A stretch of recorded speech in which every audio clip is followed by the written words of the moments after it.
নমস্কার, আমি জ্যোতিষ আচার্য শ্রী পারিজাত আবার আপনাদের সামনে এমন একটা ইন্টারেস্টিং বিষয় নিয়ে চলে এলাম। এগুলো জানা থাকলে আপনাদের অনেক এই চলার পথটা জীবনের এই চলার পথে প্রচুর সমস্যাটা একটু কম হতেও পারে। আমার এই ভিডিওটা দেখার পর আমি প্রতিটা ভিডিওর মধ্যে যে বিষয়গুলো নিয়ে আলোচনা করি সেগুলো একটু হয়তো আপনাদের চলার পথটা একটু ইজি হতে পারে, মানুষকে চিনতে, নিজেকে চিনতে, বুঝতে একটু সুবিধা হয়। তো আজকে থাম্বনেল দেখে নিশ্চয়ই বুঝতে পেরেছেন যে কোন কোন রাশিরা অ্যাকচুয়ালি একটু সরল মনের হয়, একটু একটু একটু সরল, তারা তাই জন্য তাদেরকে না বারবার একটু ঠকতে হতে পারে। এরা না সহজে চট করে অন্যকে বিশ্বাস করে যায় এবং সেই বিশ্বাসের ফলে এদের একটু পরবর্তীকালে একটু ঠকতে বা কষ্ট পেতে হতে পারে। তো এই নিয়েই আজকের এই ভিডিও আলোচনা। তো এই নিয়ে আমি ৬টা রাশিকে বাছা হয়েছে, যারা ১২টা রাশির মধ্যে ৬টা রাশি খুবই এরা সরল প্রকৃতির হয় এবং সহজেই অন্যকে বিশ্বাস করে ফেলে এবং তাদের জন্য পরবর্তীকালে ঠকতে হতে পারে। তার এটা দেখুন, এটা জেনারেলভাবে বলা, সরলভাবে একদম জেনারেল প্রেডিকশানে। আবার যে ৬টা রাশি যারা একটু চালাক চতুর প্রকৃতির হয়, তারাও যে সবসময় ঠকবে না এটাও নেই। আমি সেটা পরে বলে দেবো কারা একটু চালাক এবং সজাগ থাকে। হ্যাঁ, সেটা ভিডিও শেষে বলে দেবো। আজকে মূলত আলোচনাটা হচ্ছে যে কোন ৬টা রাশি যারা একটু সরল প্রকৃতির হতে পারে এবং তার জন্য এদের একটু ঠকতে হতে পারে বা কষ্ট পেতে হতে পারে। তাই প্রথমেই যে রাশিটির নাম আসবে সেটা হচ্ছে মীন রাশি। এরা অত্যন্ত সহানুভূতিশীল এবং কল্পনাপ্রিয় হন। এরা ভাবেন যে পৃথিবীর সব মানুষই তাদের মতোই ভালো ও সৎ, তাই এরা সহজেই কিন্তু ফাঁদে পড়েন অন্যদের। দ্বিতীয় হচ্ছে কর্কট রাশি। কর্কট রাশিরাও কিন্তু প্রচণ্ড জন্মগতভাবে এরা কল্পনাপ্রিয় এবং প্রচণ্ড আবেগ এদের মধ্যে কাজ করে জন্মগতভাবে। কর্কট রাশিদের এরাও সেবা দান করতে ওস্তাদ এবং মানুষকে সেবা করে একটা আত্মতৃপ্তি অনুভব করে। বিশেষ করে চিকিৎসার ক্ষেত্রে, বিশেষ করে আমি বলেছি না কর্কট রাশিদের খুব নার্স, এদের খুব সুইটেবল পেশা। তো কর্কট রাশিরাও না ওই কী হয়, অন্যদের বিশ্বাস করে ফেলে, অন্যদের দুঃখ কষ্ট যদি তাদের সামনে এসে কেউ বলে, সে বিশ্বাস করে তাদেরকে তাদের সাথে এমন ইয়েতে লিপ্ত হয়ে যায় যেটা তারপরে পরবর্তীকালে তাদের ঠকতে হতে পারে, তাদেরকে যদি গ্রহ নক্ষত্রের কম্বিনেশনের সাপোর্ট না থাকে। আমি এগুলো আবার বলছি, জেনারেল বলছি। হয়তো তাদের বৃহস্পতি এমন স্ট্রং জায়গায় আছে, তাদেরকে ঠকার আগেই তাদের সজাগ করে দিল যে এখানে তুমি ইয়ে করো না, সেটা আলাদা ব্যাপার। আবার এই কম্বিনেশনগুলো আমি সে জেনারেল বলছি যে মীন রাশি সহজ সরল হয়, কর্কট রাশি হয়। তৃতীয় হচ্ছে আপনার কন্যা রাশি। এবং কন্যা রাশির বুধ হচ্ছে খুব সরল প্রকৃতির। বুধ হচ্ছে সহজে সবকে বিশ্বাস করে পারে। কন্যা রাশির বুধ আর মিথুন রাশিরও কিন্তু বুধ, কিন্তু মিথুন রাশির বুধ কিন্তু খুব সজাগ, খুব চালাক চতুর প্রকৃতির। এরা সহজে শর্ট করে বিশ্বাস করে না। কিন্তু কন্যা রাশির বুধ, ওরাও যেহেতু একটা ষষ্ঠ ঘর কালপুরুষ চক্রে, তাই সেবা দানেও এরা যে কোনো কিছু সেবা দান করে মানুষকে, যে কোনো সেবা, সে চিকিৎসা সেবা না, শুধু যে কোনো কিছু সে সেবা করে তাদের একটা আত্মতৃপ্তি বোধ করে।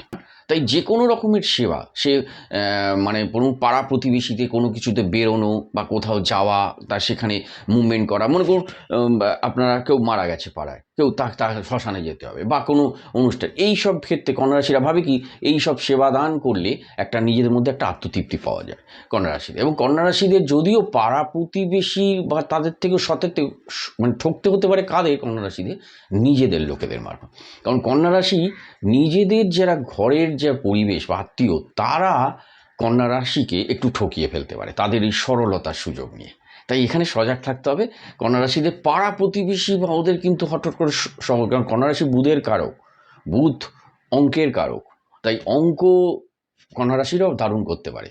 কিন্তু নিজের যে ঘরোয়া ঘরের যে নিজস্ব আত্মীয়, নিজের যে যারা একদম কাছের লোক, তাদের কাছ থেকে কন্যা রাশিদের অনেক সময় ঠকে যেতে হতে পারে, যদি তাদের জন্মছকে অন্য গ্রহ কম্বিনেশনগুলো ঠিক না থাকে।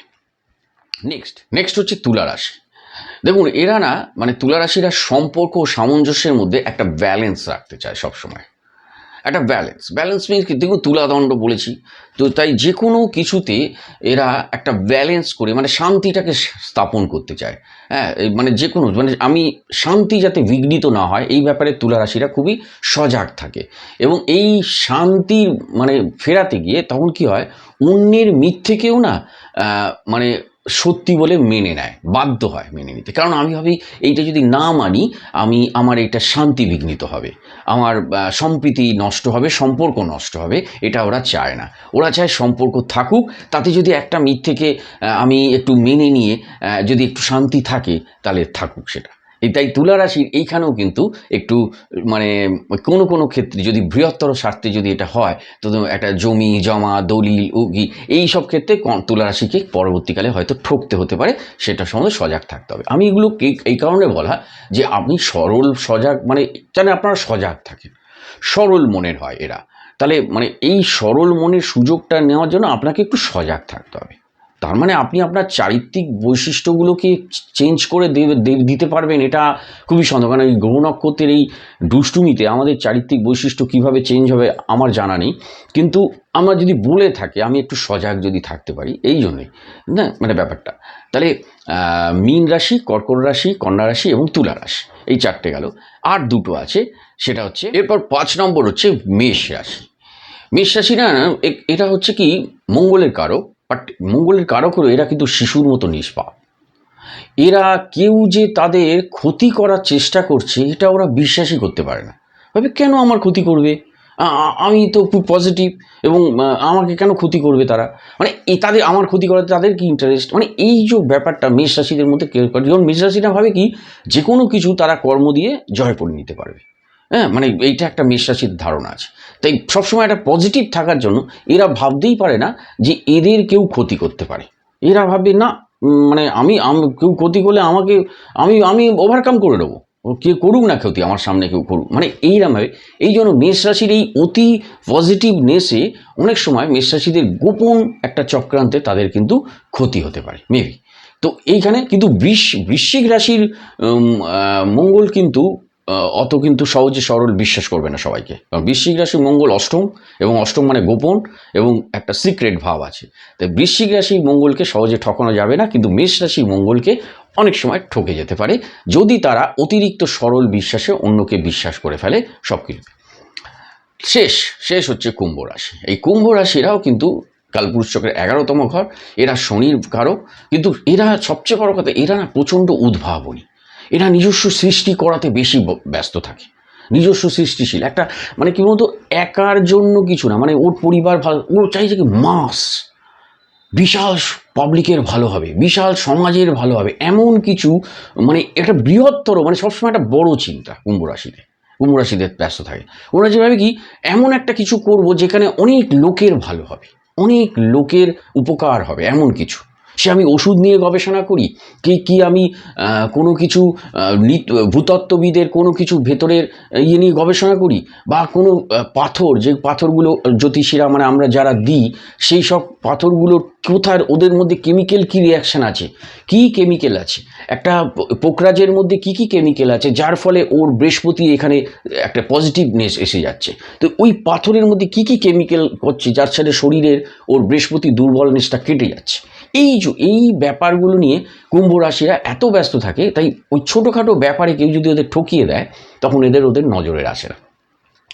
এরা ভাবে কি ঠিক আছে, মানে কুম্ভ রাশিরাও কিন্তু একটু যেহেতু শনির কারক, তাই একটু মানে নিচু, ওর থেকে নিচু বা যারা গরিব শ্রেণী আছে, দরিদ্র শ্রেণী, তাদের প্রতি একটু ওদের মায়া আছে। ও ভাবে কি ঠিক আছে, ও আমার কাছ থেকে একটা, ওর বাড়িতে হয়তো একটা সেগুনের আলমারি আছে, বা একটা পুরনো, অনেক পুরনো সেগুন কাঠের, কিন্তু আচ্ছা ও চাইছে ও আমার বাড়িতে, আচ্ছা ওকে দিয়ে দাও, না দিয়ে, আরে কত সেগুনের আলমারি কি বলছো, আরে ছাড়ুন, আমরা যা কাজ করি, যা রোজগার করি, আমরা বললাম 10টা আলমারি 2 বছর পর কিনতে পারবো, কি হচ্ছে ও পারবে কোনোদিনও?